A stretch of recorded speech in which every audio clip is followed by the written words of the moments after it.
Welcome to our channel. Today we how to update Google OAuth and no-code login flows, complete guide step by step clearly.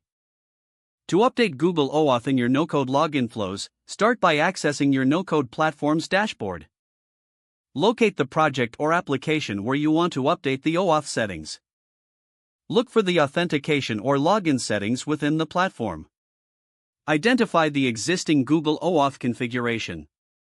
You may find options for editing or deleting the current settings. If you need to remove the old OAuth configuration, confirm the deletion. Now, navigate to the Google Cloud Console in your web browser. Log in with the Google account associated with your project. Once logged in, create a new project or select an existing one. In the project dashboard, locate the APIs and Services menu on the left. Click on Credentials to manage your OAuth 2.0 settings. Select Create Credentials and choose OAuth Client ID. You may need to configure the consent screen if prompted. Enter the required application information for the consent screen. Choose the application type according to your needs.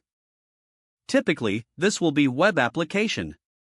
Fill out the necessary fields, including the authorized redirect URIs.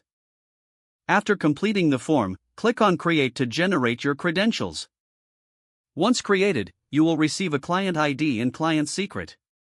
Copy both the client ID and client secret for later use. Return to your no-code platform's OAuth settings. Paste the new client ID and client secret into the appropriate fields. Make sure to save the changes to your settings. Check for any additional fields that may need to be completed. If necessary, update any custom scopes required for your application. Perform a test login to ensure the new OAuth configuration functions correctly. Monitor the authentication process to confirm that users can log in without issues.